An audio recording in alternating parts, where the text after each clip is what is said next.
مرسی T V, پیغام رحمت۔ شیخ محترم، اگلا جو ہمارا سوال ہے وہ قربانی ہی کے متعلق ہے۔ پوچھ رہے ہیں جانور کو ذبح کرنے کا طریقہ کیا ہے، مسنون طریقہ؟ الجواب بعون الوہاب، اسلام کے اندر جو طریقہ ہے بہت آسان ہے، اور دو طریقے سے ہم اور آپ جانور کو ذبح کر سکتے ہیں۔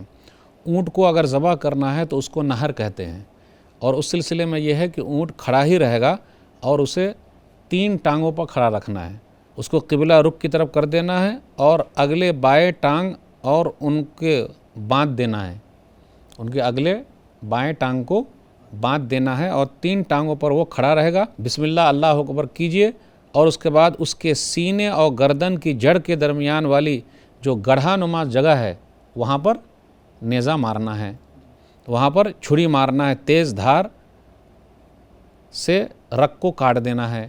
تو یہ اونٹ کو ذبح کرنے کا طریقہ ہے۔ اس کے بعد جو دوسرے جانور ہے، بڑے جانور میں سے یا چھوٹے جانور، تو اس کا یہ ہے کہ گردن کا اونچا حصہ اور جبڑوں کے درمیان حلق میں پائی جانے والی جو رگیں ہیں اس کو کاٹ دیا جائے، یہی طریقہ ملا ہے۔ اب ہم تفصیل سے گفتگو کریں گے کہ کاٹنے سے پہلے ہمیں کیا کرنا چاہیے۔ ذبح کرنے سے پہلے ضروری ہے کہ ہم اپنی چھری کو تیز کر لیں، احسان والا رویہ اپنائیں تاکہ جانور کو زیادہ تکلیف نہ ہو۔ حدیث کے اندر آیا، صحیح مسلم کتاب الصید والذبائح، حدیث نمبر 1955، ان اللہ کتب الاحسان علی کل شیء فاذا قتلتم فاحسنوا القتلہ واذا ذبحتم فاحسنوا الذبح وليحد احدکم شفرتہ وليرح ذبیحتہ۔ نبی صلی اللہ علیہ وسلم نے فرمایا، شداد بن اوس رضی اللہ تعالیٰ عنہ اس حدیث کے راوی ہیں، بے شک اللہ تعالیٰ نے ہر چیز پر احسان کو فرض کیا ہے، لہٰذا تم قصاص میں قتل کرو تو اچھی طرح سے قتل کرو، اور جب جانور کو ذبح کرو تو اچھے طریقے سے ذبح کرو۔ اور اچھے طریقے سے ذبح کرنا یہ ہے کہ ہر شخص اپنی چھری کو تیز کر لے اور ذبح کیے ہوئے جانور کو سکون پہنچائے۔ اب ایسا نہیں کہ جانور کے سامنے ہی چھری کو تیز کر رہے ہیں، کچھ کسائی لوگ ایسے ہی ہیں، کچھ لوگ ایسے ہیں، کتنے تو ایسے ہیں ڈراتے ہیں دھمکاتے ہیں، دیکھ لوں گا۔ افسوس کی بات ہے، پورے جانور ہیں اور اسی کے سامنے ذبح کر رہے ہیں۔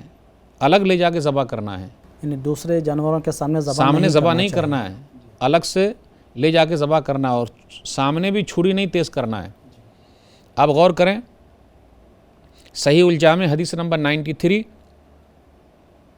نبی صلی اللہ علیہ وسلم ایک شخص کے پاس سے گزرے، عبداللہ بن عباس رضی اللہ تعالیٰ عنہ اس حدیث کے راوی ہیں، اس نے ایک بکری کی گردن پر اپنا پاؤں رکھے ہوا تھا، وہ آدمی بکری کی گردن پر اپنا پاؤں رکھے ہوا تھا اور چھری بھی تیز کر رہا تھا، پاؤں رکھے بھی ہوا اور چھری بھی تیز کر رہا ہے۔ تو نبی صلی اللہ علیہ وسلم نے دیکھا، فرمایا، افلا قبل ھذا اور ترید ان تمیتھا موتات، تم نے اس سے پہلے ہی ایسا کیوں نہیں کر لیا؟ تم کتنی مرتبہ اس کو مارو گے؟ تم نے لٹانے سے پہلے چھری کیوں نہیں تیز کر لی؟ اس لیے کسائی لوگوں کو چاہیے، ذبح کرنے والے کو چاہیے کہ وہ پہلے سے تیز کر کے رکھے۔ نبی صلی اللہ علیہ وسلم کا کیا طریقہ ہے؟ صحیح مسلم کتاب الذبائح حدیث نمبر 1967، ام المومنین عائشہ رضی اللہ تعالیٰ عنہ سے کہا، یا عائشہ حلم المدیہ، چھری لاؤ۔ پھر ام المومنین عائشہ رضی اللہ تعالیٰ عنہ سے کہا، اشہزیھا بحجر، پتھر پر اچھے طریقے سے تیز کر لو۔ پتہ یہ چلا اپنے گھر کی خواتین کو بھی ہم اور آپ اس میں شامل مان لیں، ان سے ہی کہیں کہ وہ چھری کو تیز کر لیں۔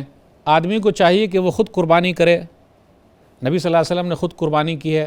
آج کل کیا ہوتا ہے، لوگ حافظ صاحب، مولوی صاحب کے انتظار میں رہتے ہیں کہ مولوی صاحب آئیں گے تو وہ قربانی کریں گے۔ صحیح بخاری کتاب الاضاحی حدیث نمبر 5558، انس رضی اللہ تعالیٰ عنہ کہتے ہیں کہ ضحی النبی صلی اللہ علیہ وسلم بکبشین املحین، کہ میں نے نبی صلی اللہ علیہ وسلم کو دیکھا 2 سفیدی سیاہی مائل میڈوں کو قربان کیا، چنانچہ میں نے دیکھا فرأیتہ واضعا قدمہ علی صفاحہما یسمی ویکبر ذبحہما بیدہ، میں نے دیکھا آپ صلی اللہ علیہ وسلم نے ان کی گردنوں پر پاؤں رکھا، تو پتہ یہ چلا کہ جانور کی گردن پہ پاؤں رکھنا ہے۔ پھر اس کے بعد بسم اللہ اللہ اکبر پڑھ کر انہوں نے اپنے ہاتھ سے ذبح کیا، نبی صلی اللہ علیہ وسلم نے بسم اللہ اللہ اکبر پڑھا اور ہاتھ سے ذبح کیا۔ قربانی میں دوسرے کی بھی مدد کر سکتے ہیں، قربانی کا جانور ذبح کرنے میں دوسرے کی مدد کر سکتے ہیں۔ عورتوں کو بھی قربانی کا جانور ذبح کرنے کی رغبت دلائی جائے کہ وہ خود کریں۔ ابو موسیٰ اشعری رضی اللہ تعالیٰ عنہ اپنی بیٹیوں کو ذبح کرنے کا حکم دیتے تھے۔ صحیح بخاری کتاب الاضاحی، باب من ذبح ضحیۃ غیرہ، وعان رجل ابن عمر فی بدنتہ وامر ابو موسیٰ بناتہ ان یضحین بایدیہن، ایک آدمی نے اونٹ ذبح کرنے میں عبداللہ بن عمر رضی اللہ تعالیٰ عنہ کا ساتھ دیا، ان کی مدد کی، اور ابو موسیٰ اشعری رضی اللہ تعالیٰ عنہ اپنی بیٹیوں کو اپنے ہاتھ سے جانور قربان کرنے کا حکم دیتے تھے۔ سر اتارنے سے پہلے خون کو مکمل طور پر بہنے دیا جائے۔ کچھ لوگ کیا بولتے ہیں، ارے تم لوگ قربانی کرتے ہو، جانور کو ذبح کرتے ہو، تڑپا کے مارتے ہو، اور ہم لوگ کا دیکھو ایک جھٹکے میں مار دیتے ہیں۔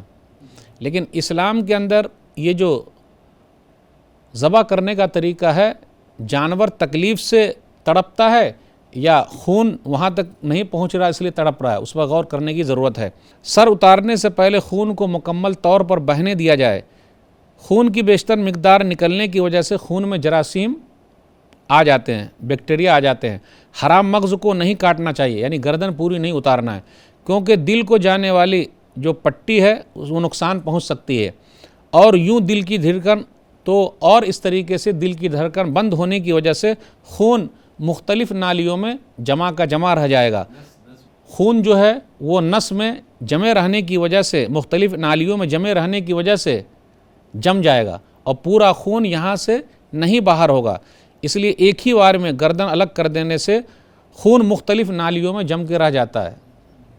اسلامی طریقے سے ذبح کیا جائے اور جو ذبح ہو رہا ہے تو پورے جسم کا خون آرام سے وہ نکل جاتا ہے، تاکہ گوشت جو ہے وہ سیف ہو جائے۔ آپ دیکھیے، جانور کا تڑپنا خون بہنے کی وجہ سے ہے۔ گردن کی جو شریانیں ہیں اور جو گردن کی نلی ہے، تیزی سے کاٹنے سے دماغ سے ان کا کنیکشن جو ہے وہ کٹ جاتا ہے۔ ہاں، تو دماغ سے جب کنیکشن کٹ جاتا ہے تو اس کو تکلیف محسوس نہیں ہوتی، جو درد کے احساس کا ذمہ دار ہے، کیونکہ یہ دماغ سے جب کنیکشن ہوگا تو اس سے درد ہوتا ہے، تو فوراً وہ کٹ جاتی ہے، تو اس سے درد کا احساس نہیں ہوتا۔ اب سوال یہ پیدا ہوتا ہے کہ یہ جانور آخر تڑپتا کیوں ہے؟ تو جانور جو تڑپ رہا ہے یا ٹانگیں ہلا رہا ہے، مار رہا ہے، یہ درد کی وجہ سے نہیں ہے، بلکہ خون کی کمی کی وجہ سے اس کے جتنے اعضاء ہیں، حصے ہیں، وہ پھیل رہے ہیں اور سکڑ رہے ہیں، خون کی کمی کی وجہ سے۔ تو یہ خون کی کمی کی وجہ سے ہاتھ پر مارتا ہے، نہ کہ درد کی وجہ سے ہاتھ پر مارتا ہے۔ سائنس نے اس کی تحقیق کی ہے۔ خون کی کمی کا سبب خون کے جسم سے باہر کی طرف بہاؤ کی صورت میں ہوتا ہے۔ تو اسلامی طریقہ جو ہے وہ جانور کو تکلیف دینے والا نہیں ہے، بلکہ جانور کو آرام پہنچانے والا ہے۔ تیزی سے جب کاٹ دیتے ہیں تو دماغ سے جو کنیکشن ہے وہ کٹ جاتا ہے، تو اس کا درد جو ہے کم ہو جاتا ہے، اور بقیہ ہاتھ پر جو مار رہا ہے وہ خون کی کمی کی وجہ سے، کیونکہ خون جو ہے پورا نکل کے جہاں وہ کٹا ہوا وہاں سے باہر جا رہا ہے، اس لیے وہ سکڑ رہا ہے اور پھیل رہا ہے۔ بقیہ جھٹکے میں تو خون باہر نکلتا ہی نہیں، تو جراثیم، بیکٹیریا، یہ سب گوشت میں جمع ہو جاتے ہیں، جو انسان کے لیے نقصان دہ ہے۔ تو اسلامی جو طریقہ ہے قربان کرنے کا اور ذبح کرنے کا، وہ انسان کے لیے سیف ہے اور جانور کے لیے بھی سیف ہے۔ تو یہ اسلامی ذبح کرنے کا طریقہ ہے۔ ھذا ما عندی واللہ اعلم بالصواب۔ مرسی ٹی وی کے مزید ویڈیوز کے لیے ہمارے چینل کو سبسکرائب کریں اور بیل آئیکن کو کلک کرنا نہ بھولیں۔ جزاک اللہ خیر۔